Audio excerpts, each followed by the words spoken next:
In this week's Parsha, Parshas Mishpatim, the Torah speaks about a very important concept of treating strangers kindly. The Talmud says, the Gemara says that it's listed 36 times in the Torah, this overall concept of being kind to strangers, more than any other topic, obviously to stress its importance. So the first verse in this Parsha that talks about this says, V'ger lo sona v'lo suchatzenu, don't oppress a stranger. Ki, because gerim hayisam be'eretz Mitzrayim, you were strangers in the land of Egypt. Rashi, our main commentary, Rashi says, Mum shabach al toma l'charech. Why shouldn't you say this? It seems that Rashi is giving us like just pragmatic advice on a societal level, on a social level. In other words, I shouldn't be teasing anyone about being bald because I'm bald myself. So Rashi says, don't tell somebody you're a stranger, because if you tell him he's a stranger, that fellow will turn back to me and say, you're also a stranger. If you tease him, he could also tease you back the same way. Now, I always had a hard time understanding what Rashi was saying. That's not what we tell our kids. If a new kid comes into class, we wouldn't say, hey, be nice to the kid, because if you're nasty to him and you tell him, hey, you just got it, he'll say, hey, so did you. Like, what's the point? It's not what we tell our children. We wouldn't tell children not to tease someone about a disability they have. If the child has that disability, you say, it's just not nice. There's a second pasuk, 15 verses later, the Torah says as follows, V'ger lo sachatz, don't oppress. Similarly, don't oppress again. Here it says a different reason. Va'atem yedatem es nefesh hager. You know what it's like to be a ger, to be a stranger. Ki gerim yisam be'eretz Mitzrayim, because you were gerim in the land of Egypt. You were also strangers. That would be like a different concept that the Torah would say, Yankee, if somebody moves onto your block, an immigrant, a refugee, don't be nasty to them and say, go back where you came from. That's a terrible thing to say. And you should also know what it feels like, because your grandparents came here. Your great-great-great-grandparents didn't come here on the Mayflower. They were refugees from Europe, and they came to this great country of America. So don't be nasty to immigrants when they come in. That's what we tell our children.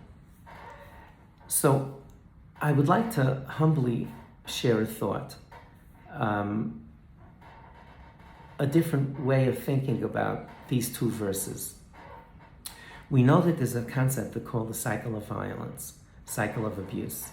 People who are abused in any form, unfortunately, statistically, are possibly in a position where they would pass down the abuse to the next fellow. And you see this in so many different facets of life that just seems so strange. You know, when I was a school principal, excuse me, and the kids would come to me and say that older kids were nasty to them on the school bus, I would say, I'll take care of it, but don't forget, when you become 8th graders, I expect you to treat everybody else with kindness on the bus, because you remember what you told me now.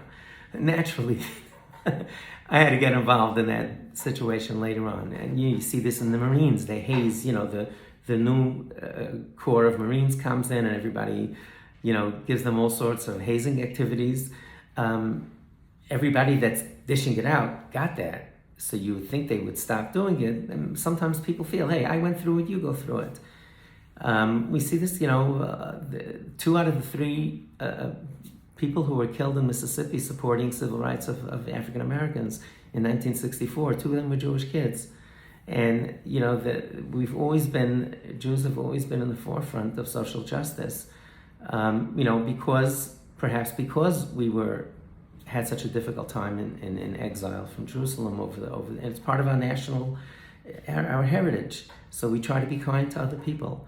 It could also harden you, though. You could turn to the people are lobbying for rights, and you could say, hey, listen, my grandparents came here, they weren't welcomed with flowers. So you could say, hey, we dealt with it, you deal with it. So I'd like to suggest that the first pasuk says, be nice to strangers because you were strangers. I'd like to suggest that it's a little chilling to think about it, that the Torah is telling us, Be nice to strangers. And do you know why I'm warning you about this? Do you know why I'm telling you this? You're in a high risk category of being nasty to strangers, because you would say, when I was a stranger, people were nasty to me also. It's usually one or the other. And the Torah is telling us, use that experience, remember it all of your life, because we know what it feels like more than anybody else, but we're also susceptible for it. So the first time, I'd like to humbly suggest a different approach than Rashi says, that the first time the Torah says it is a warning to us. Be nice to strangers, and parenthetically, do you know why I'm telling you this? Because you're in a high risk category, close parentheses, because you were strangers in the land of Egypt. And the second time the Torah says it is what we tell our kids. Be nice to new people on the block, because we were also new people on the block. Be nice to a new kid in summer camp, because you remember what it felt like when you came in at the beginning. I mentioned this, obviously as a Torah thought, but it's something that came to me in my dealing in the space of abuse survivors and the cycle of violence, is that we see so often, unfortunately, I keep seeing the results of this in the next generation and the generation after it. A young fellow, married couple in their low 30s came to me a number of years ago. The husband, the father, was a really nice fellow, but he was hitting the kids. And his wife, they went for counseling for a few years, and his wife told me, in his presence, in her husband's presence, I love him, he's a wonderful person, but he keeps hitting the kids. And I told him that if he doesn't stop, I'm going to divorce him and protect the children. So I went for a walk. I asked the woman, if they were in my study, if I could go for a walk with the husband. So I asked him, I said, why are you doing this? You seem to have a beautiful life together. Why don't you not stop? Go for help. I kid you not, this is what he told me. He said, my father he used some swear words, beat the blank out of me, and it didn't harm me. And I looked at him, my heart broke into 100 pieces. I said, don't you hear what you're saying? Unfortunately, they got divorced about 6 months later. He just couldn't break that cycle of violence. And I mention it to all of you because I keep seeing the phenomenon of parents who are sending their children into unhealthy authoritarian environments for schooling, for summer camp, or who have this tendency of passing on this authoritarian, harsh parenting style because, that's the way I was raised, that's what they know.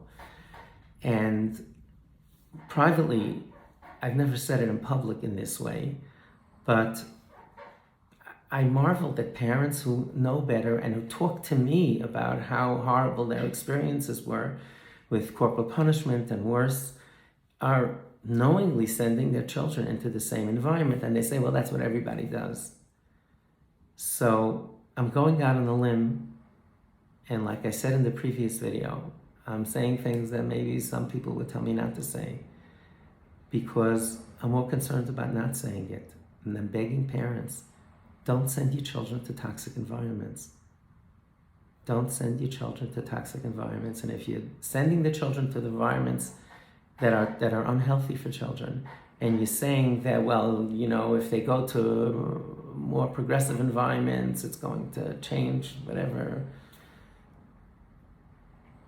The track record of folks in toxic environments who are emotionally healthy and religious or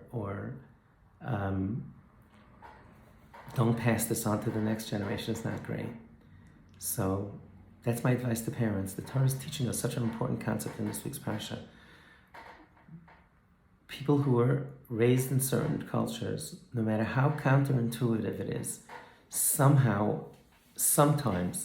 are drawn to repeat it, pass it on to the next generation.